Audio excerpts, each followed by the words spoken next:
Bon après-midi. Nous avons aujourd'hui avec nous Shelley Lieberman, qui est directeur de marketing pour Copeland Griggs Production et qui va nous parler un petit peu de ce qu'ils font ici à San Francisco et dans le monde. Shelley, bienvenue au programme franco-américain. Merci de m'avoir invitée. Oui, et je vais peut-être commencer par vous demander qu'est-ce que vous faites pour vous-même pour cette compagnie, c'est-à-dire quel est votre rôle dans cette compagnie? Moi, je suis la directrice de marketing et distribution et ça fait 7 ans que je suis avec la compagnie. Elle a été fondée en 1983. Oui. Et moi, je suis chargée de toute la distribution en Amérique et partout dans le monde, de nos vidéocassettes et aussi on a des programmes de training. Ok. Est-ce que dans cette année, est-ce que vous pensez que cette série intéresserait peut-être les Français? Enfin, on a eu pas mal de demandes à l'étranger, enfin de la France et aussi ici en Amérique et aussi au Canada. Oui. Et en fait, on a un bureau de sud-distribution en France, à Paris, qui s'appelle Formavision.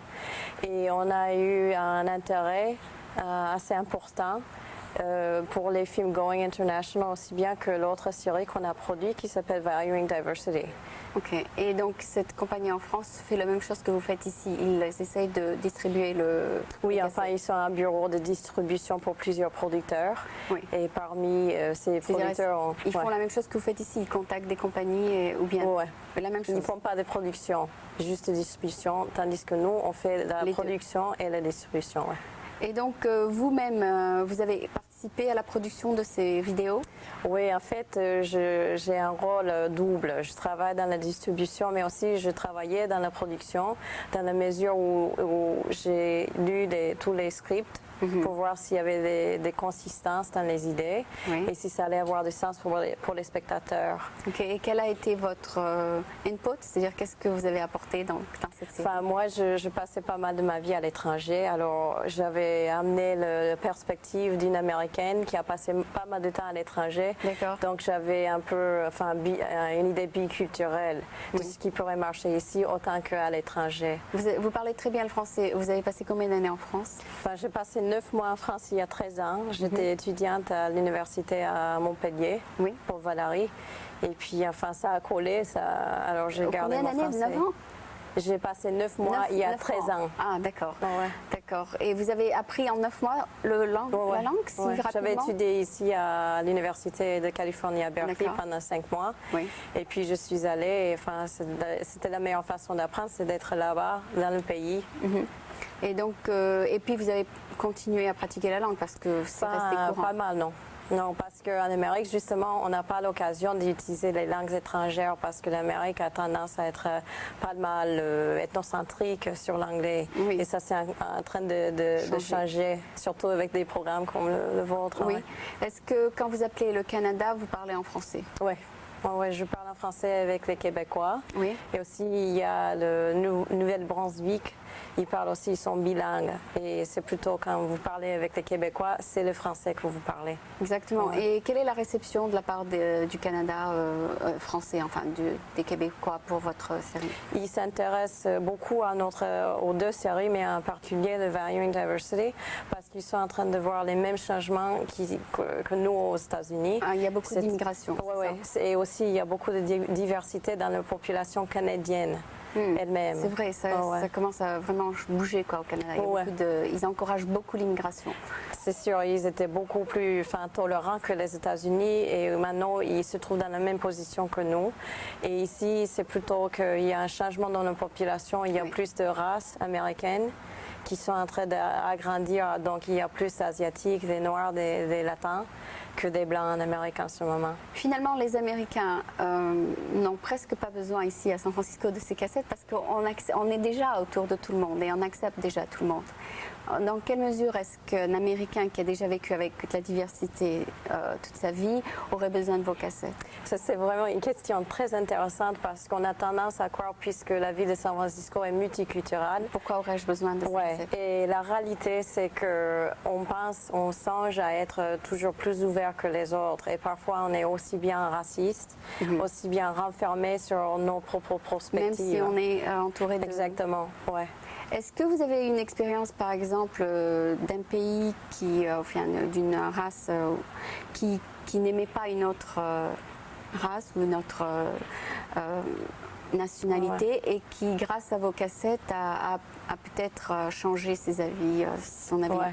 Est-ce que vous avez des expériences de ce genre-là? Oui, enfin, quotidiennement, on est en train de travailler avec ça. Ouais. Parce que les gens, ils viennent, ils font appel pour avoir ces cassettes et ils pensent qu'ils veulent savoir plus. Ils croient qu'ils veulent être plus ouverts aux autres possibilités. Et souvent, les gens, ils ont leurs propres stéréotypes des autres. Et il faut que même ils travaillent sur leurs propres stéréotypes. Parce qu'il y a beaucoup de nationalités qui disent « je déteste les Américains, je déteste ». Mais les Américains, c'est toutes les races, finalement. Oui, et en fait, quand vous parlez de racisme ou vous parlez des races, il y a la race afro-américaine, il y a la race asiatique, il y a la race latine, mais parmi ces gens, il y a beaucoup de différences, il y a des ethnies différentes. Oui, mais donc finalement, il y a des différences parmi une seule race. Voilà. Par exemple, on peut être japonais de nationalité américaine.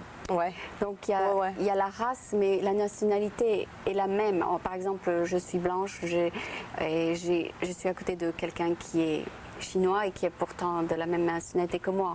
Donc la race et la nationalité est la même, mais la race est tout à fait différente. Et malgré qu'on est de la même nationalité, peut-être qu'on se déteste. Ouais. Mais souvent, ça vient des stéréotypes qu'on voit à la télévision, par exemple, ou avec l'éducation et renseignements qu'on avait eu quand on était enfant, et aussi les croyances qu'ils avaient nos parents. Alors, on est élevé avec toutes ces idées et tous ces stéréotypes, et puis on se trouve dans une situation avec quelqu'un qui est différent que nous-mêmes, et c'est notre responsabilité, et c'est vraiment, enfin, c'est bon, ça n'existe pas, que je connais en français un challenge, d'essayer de voir cette personne d'une autre façon, de voir que c'est pas qu'ils sont moins ou plus que vous, mais que c'est juste une différence. Et que c'est cette différence qui va enrichir le monde du business et le monde de l'éducation et le monde du gouvernement. Mais c'est qu'il faut qu'on reste ouvert à ces possibilités. Et il y a aussi, à part les différences de race, il y a les différences économiques. Par exemple, en France, les gens qui sont de la bourgeoisie, disons, ils appellent ceux qui viennent de la campagne les péquenots. Et donc, ce n'est pas une question de race, mais c'est une question de différence économique. Donc, c'est une diversité. Par exemple, moi, je suis plus riche que toi, donc je suis mieux que toi. Donc, bien, quelque chose comme ça. Mais ce n'est pas la race, c'est le statut économique. Donc, est-ce que vous parlez des status? La différence de status.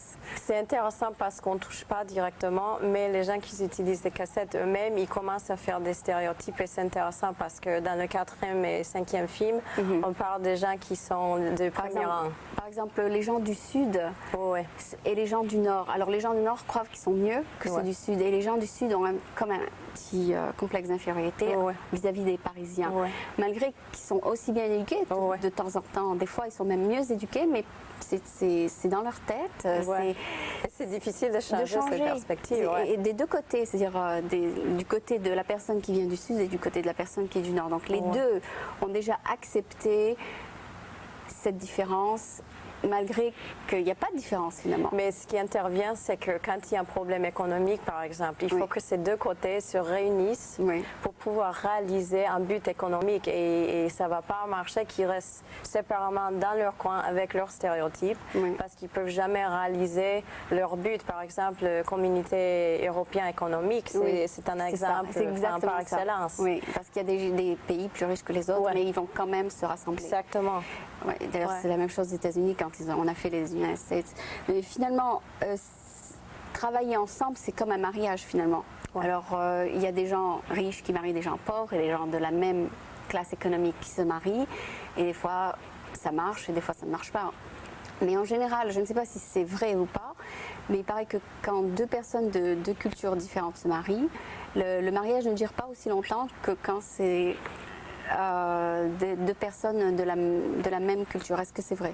Moi, je suis en train de rigoler parce que moi, je me suis mariée avec un étranger d'Amérique du Sud. Et moi, je trouve de ma perspective, et peut-être c'est parce que j'ai passé pas mal de temps à l'étranger et j'ai été encouragée de voir les autres perspectives et de voir que ma façon américaine n'était pas la seule.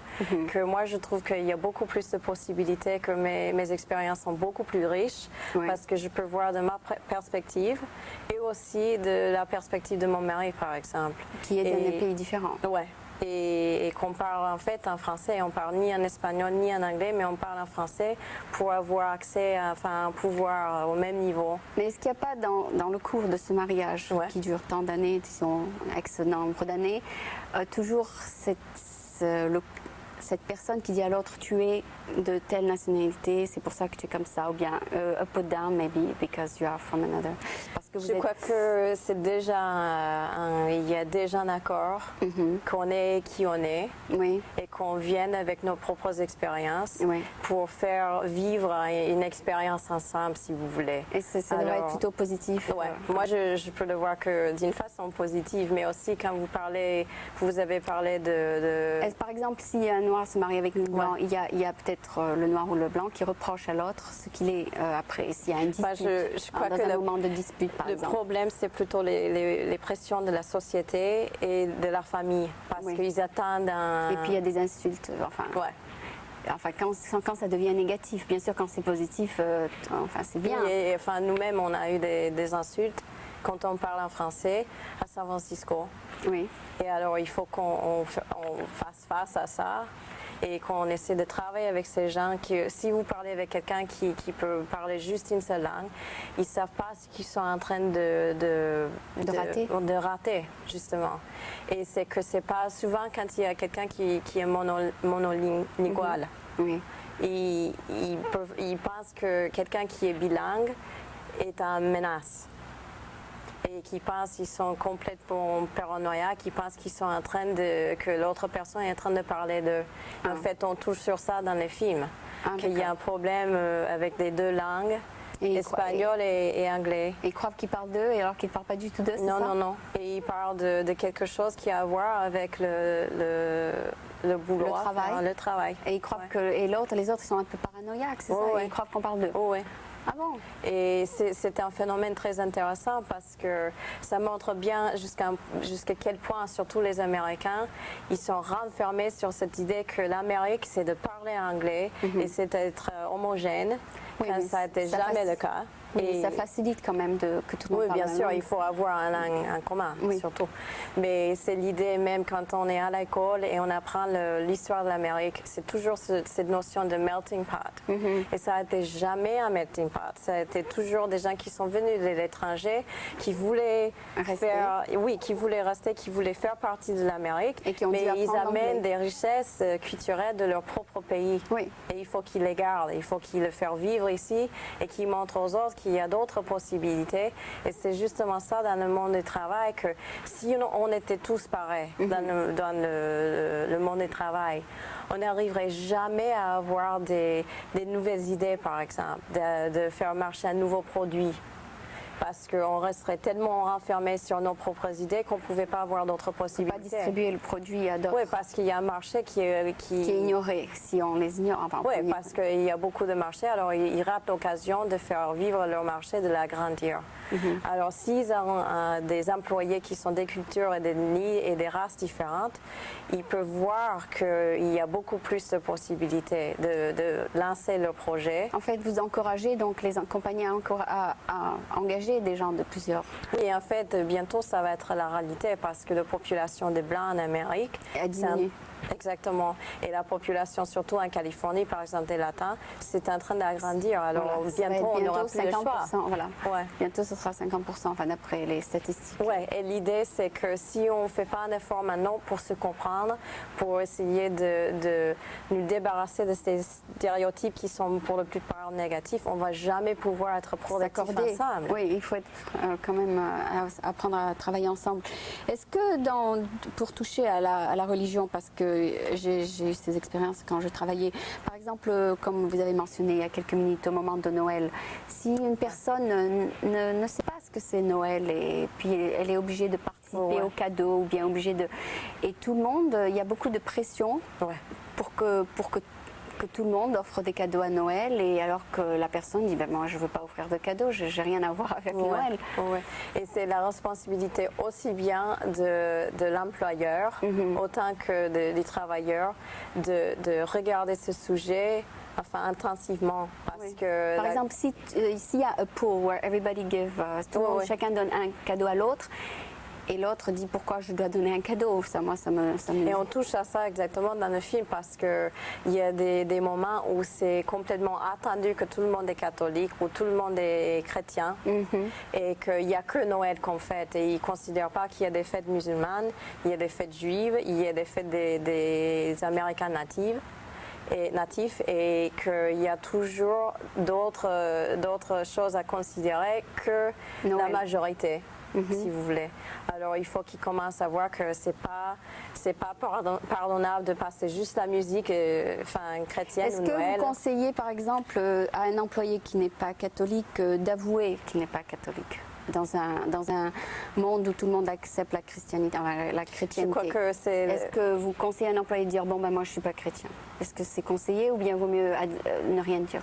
Je crois que c'est la même chose pour la race ou l'ethnicité. Bon, la race on peut le voir. Non, mais la religion, parfois vous pouvez pas parce que si vous regardez les latins, Oui. vous pouvez avoir des latins qui sont aussi blancs que vous et moi. Ah c'est vrai, c'est vrai. Et puis vous pouvez avoir un autre dans la même famille qui est complètement noir. Ah d'accord. Alors, c'est pas toujours évident. Et il y a les gens qui se trouvent vraiment dans des situations difficiles parce qu'ils font des assumptions. Ah, ils croient que la personne est blanche Ouais. alors que la personne est Ouais. latine. Ouais. Ou noirs. Il y a des noirs qui apparaissent blancs, par exemple. C'est vrai, ils sont moitié-moitié. Ouais.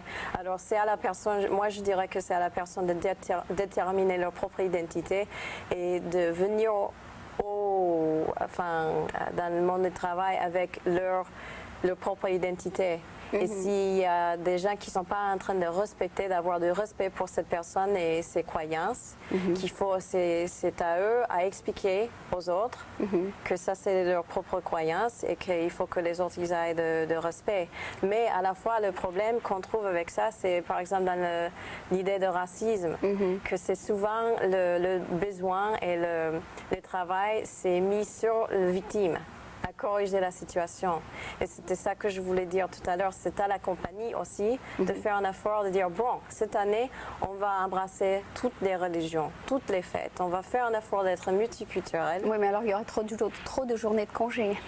Ouais. il y aura trop de congés. Non, mais justement, on peut rigoler avec ça. Mais par exemple, il y a des juifs qui préfèrent avoir des fêtes juives Prendre le jour de congé au lieu de Noël, par exemple. Et alors, qu'est-ce qu'ils feraient à Noël? Ils viennent travailler? Ouais. Ah, d'accord. Alors, il y a des possibilités normalement, on ne les considère pas parce qu'on est tellement borné dans nos habitudes, ouais. Ouais. Enfin dans ce qui est accepté. Ouais, exactement. Aussi, ce que j'ai remarqué, c'est que quand une compagnie, par exemple, est orientale, en général, ils n'engagent que des orientaux. C'est-à-dire, c'est pas qu'ils sont... C'est-à-dire qu'ils essayent de travailler ensemble. Par exemple, les Chinois n'achètent que de chez les Chinois ou bien les Japonais n'achètent que de chez les Japonais parce qu'ils veulent être solidaires. Et c'est très difficile de changer ça parce qu'ils sont très solidaires et il n'y a pas moyen de changer ça, même à San Francisco. C'est-à-dire c'est une solidarité tellement dans leur mœurs. Par contre, les Américains achètent de chez un Chinois. Ils n'ont aucune hésitation, par exemple, à aller dans un restaurant chinois. Ouais. Mais on ne verra jamais l'opposé. Enfin, rarement. C'est intéressant parce que aussi ce qu'on est en train de voir, parce que justement c'est un problème. Je crois des orientaux. De toutes les races, parce que moi je ne peux pas dire que c'est juste des orientaux, parce que le problème, le problème maintenant c'est qu'on a l'action affirmative, on appelle ça, justement parce que les Blancs ils ont tendance à engager les Blancs et les Chinois ils ont tendance à engager les Chinois et ainsi de suite. Oui, mais ce n'est pas en forcé ce que vous... L'action affirmative, il y a il y a des lois. C'est renforcé que dans les grandes compagnies, mais pas dans les petites. Aussi pour le gouvernement. Oui. Il y a des lois justement qui règlent ça. Ah d'accord. Et ce qu'on a vu malheureusement dans les années de Reagan, il a commencé à laisser aller, à changer. Et aller en arrière. Oui, exactement. Et on est en train de reconstruire. Mais ils n'ont pas passé, ils ont pas passé justement de. Oui, justement parce que, juste comme la société en général. Vous avez le même problème. Combien de femmes y a-t-il dans le Congrès? Combien de minorités vous voyez dans le Congrès? Et c'est renforcé maintenant? La loi. dans le gouvernement, vous dites ils doivent engager tant de minorités. Et le grand dispute maintenant, c'est que, et aussi c'est une façon d'échapper à mon avis, c'est qu'ils sont en train de se débattre sur l'idée est-ce qu'il y a des buts spécifiques, des chiffres qu'il faut avoir de chaque Ah d'accord, race. parce qu'on ne sait pas quel est le pourcentage de toute façon dans un... Et il y avait eu des cas légaux où ils ont dit bon, il faut engager une telle quantité selon ce qui est représenté par la population dans les environs. Il y a 12% de blancs, de noirs, donc il faut engager 12% de noirs. Exactement. Ouais, à moins qu'on ne trouve pas de personnel. Et puis là, mais c'est très difficile d'enforcer ça parce qu'on voit qu'il y a tellement de résistance et c'est toujours les mêmes gens au pouvoir. Il n'y a pas beaucoup de diversité, ni dans les compagnies, dans le cadre, le plus haut, ni dans le gouvernement. Alors ça va prendre du temps. D'accord. Pour changer. D'accord. Donc, malgré le fait que les gens achètent vos cassettes, il y a toujours des gens, il y a toujours des compagnies qui ne veulent pas devenir internationales. C'est intéressant parce qu'il y a toujours quelqu'un dans une compagnie qui soit il est le seul nationaliste qui va vraiment travailler pour que ça se réalise. Oui. Et aussi il y a aussi dans certaines compagnies où ils ont toute une division. Un cadre pour s'occuper de ça. Et ce qu'on a vu avec le Going International, justement, c'était très intéressant qu'on a commencé, on a créé ces films avant qu'il y a eu vraiment une connaissance, une idée en Amérique qu'il fallait devenir plus universel, plus international. Et on a vu qu'il y a eu tellement de problèmes de dettes qui s'est accumulé que de plus en plus, ils voyaient qu'ils étaient attrapés. Il fallait qu'ils réagissent, il fallait qu'ils deviennent parce qu'ils étaient en train d'aller à l'étranger pour demander des contrats et qu'ils n'avaient aucune connaissance de la culture, de leur façon de faire le business. Et il y avait quelqu'un d'autre dans un autre pays qui allait venir, qui allait proposer la même chose, mais qui allait avoir beaucoup plus de rapports parce qu'ils ont pris le temps de faire comment ils font les autres. Qu'est-ce qu'il faut que je fasse? D'accord. Et donc, quels sont les pays que vous avez le plus exploités dans ce sens-là? Avec le Value Diversity, je dirais que ça c'est le Canada. Et avec Going International, je dirais que c'est l'Europe de l'Ouest. L'Angleterre, la France, l'Italie. Vous avez représenté ces pays-là dans votre première série. Ouais. Et donc, l'idée de ce livre, Going International, c'est venu pour encourager les Américains à aller à l'étranger ou bien pour des gens qui étaient déjà à l'étranger de devenir un peu plus flexibles? On a eu tellement du mal à voir tous ces Américains qui allaient à l'étranger, qui étaient ils réagissaient comme ce qu'on dit le ugly American. Qu'on a dit, les films ne sont pas pour tout le monde. Les films sont vraiment de travailler sur la notion de communication interculturelle et aussi le choc de culture si vous allez déménager à un autre pays et il faut s'adapter à la nouvelle culture. Le livre, c'était plutôt de regarder les activités de business, par exemple le transfert de technologie, le marketing, la vente, et de regarder dans un sens pays mondial. Par pays? Non. C'est une vue globale. Et puis là, à la fin du livre, il y a une liste des différents pays. De 25 les plus importants avec lesquels on fait de business. Et il vous donne les différentes règles. Oui, c'est vraiment court et c'est facile pour les gens de business. Ils peuvent lire, il y a beaucoup de compagnies qui achètent en quantité, ils donnent à leurs employés qui vont aller monter dans l'avion. Et justement, ils peuvent lire dans l'avion parce que c'est facile à accès. D'accord, c'est reader friendly. Oui, exactement. Pas difficile à lire.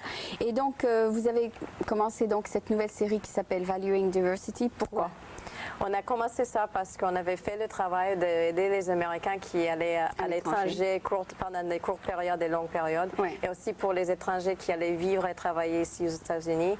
Et on a regardé le prochain projet après Going International et on a vu qu'on était en train d'avoir des problèmes incroyables aux États-Unis, des problèmes de racisme et de discrimination, non pas seulement de race, mais d'ethnie, de culture, d'orientation sexuelle, des handicapés, de âge.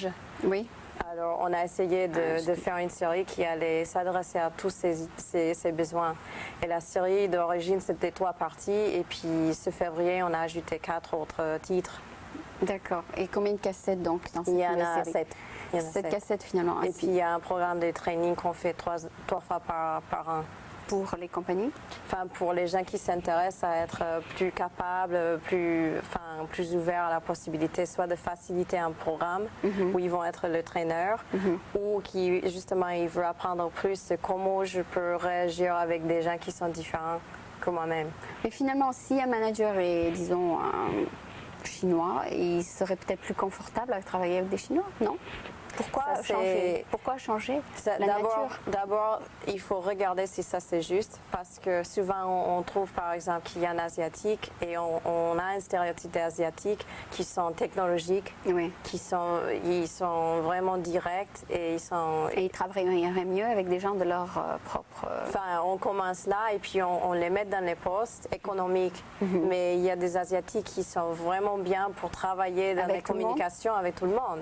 Alors, ils se sentent coincés dans leur poste et après un moment, ils quittent. Alors, la compagnie est en train de perdre une ressource et aussi de perdre de l'argent parce qu'il faut engager quelqu'un d'autre, il faut le entraîner de nouveau. Et au lieu d'avoir passé de temps vraiment de comprendre qui est-ce que cet Asiatique en lui-même, comme individu, avec tout son côté asiatique en plus. Et c'est sûr qu'on trouve aussi, on parle de ça, on appelle ça clustering, qu'on a tendance à rester avec des gens qui nous ressemblent le plus, parce qu'on se sent plus confortable, parce qu'on a eu peut-être la même éducation, le même niveau de vie. Oui. Et alors, c'est difficile Et justement, il y a une scène qui est marrante dans le film parce qu'il y a tous les Noirs qui sont ensemble et tous les Blancs qui sont ensemble et toutes les femmes qui sont ensemble. Et on dit que les Noirs et les Latins et les femmes peut-être sont en train de parler des choses sociales ou de sport. Et les Blancs, ils sont en train de travailler, de parler de business. Et alors que c'est pas vrai. Et la réalité, c'est que les Noirs sont en train de travailler sur le business, les femmes sont en train de parler des actions et les hommes blancs sont là en train de parler des serviettes qu'ils utilisent pour leurs enfants à la maison, quel est le meilleur. Et c'était la vérité. Et toutes les scènes qu'on a prises dans le film sont prises de la vie quotidienne, des vrais exemples. Ah d'accord, donc c'est pas instantané par contre, c'est joué. Ouais. Et c'est intercalé avec des interviews avec des gens qui sont chargés justement de ces programmes chaque jour. Donc pour changer les stéréotypes, c'est ça de ce qu'on fait. Oui, et afin de devenir plus productif comme une société aussi. Oui, c'est sûr. Enfin, et d'après ce que vous avez commencé en France, combien de Français ont vraiment accepté l'idée ont apprécié l'idée de cette série? Est-ce que ça a été bien accueilli en France? Ils nous racontent, les sous-distributeurs à Paris, que le Going International a été très bien accepté et qu'il y a des organisations comme INSEAD à Fontainebleau, il y a l'école de gestion à Tours. Qui ont accepté la série? Oui, et qui les utilisent, tant mieux. Bon, je vous souhaite beaucoup de succès à partir de maintenant. Merci. Malgré que vous avez bien 7 ans que vous êtes là, donc c'est quand même bien. 7 ans, c'est beaucoup. Et merci beaucoup d'être venu. Avec plaisir, merci de m'avoir invité. Je vous en prie. Et donc c'était Shelly Lieberman qui représente Copeland Griggs Production et il représente 2 séries, Valuing Diversity et puis Going International. Merci beaucoup.